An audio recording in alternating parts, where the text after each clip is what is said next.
Hello les amis, aujourd'hui on va voir l'heure miroir inversée midi 21 qui est envoyée par votre subconscient qui vous connecte à la synchronicité. Donc si vous ressentez des sensations étranges, sachez que c'est votre ange gardien qui vous envoie un message concernant votre avenir. En général, il faut faire attention à vos pensées quand vous voyez une heure miroir parce que c'est souvent la réponse à ce que l'on cherche. Est-ce que vous attendez une réponse? Vous pensez à une question? Est-ce que vous pensez à quelqu'un?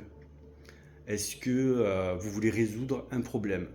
Quand vous voyez cette heure miroir, il faut que ça vous interpelle. À quoi vous pensiez à ce moment-là? Qu'est-ce que vous faisiez? Qu'est-ce que ça peut vous apporter en fait?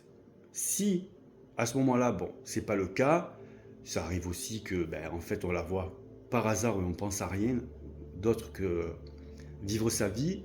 Là, il y a une signification aussi sur l'avenir, donc un avertissement, un danger ou une bonne nouvelle, ou vous donner de l'espoir, des choses qui sont toujours très positives, rassurez-vous. Donc là, l'ange qui est associé à l'heure miroir inversée midi 21, c'est Ahamia. C'est un ange qui est rattaché donc aux religions et à la transmission du savoir.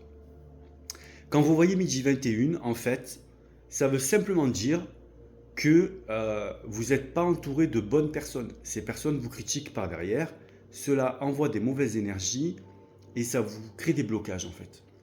Donc l'ange vous dit qu'il faut que vous sachiez avec qui vous vous entourez.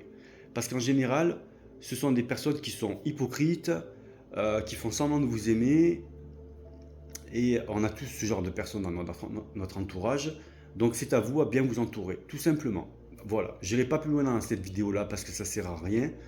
Je peux juste vous dire que l'ange Ahamia, c'est l'ange numéro 38 de la Kabbale, qui veut dire Dieu espérance de toute créature sur la terre. C'est un ange qui a une énergie féminine, parce que les anges ont une polarité féminine ou masculine.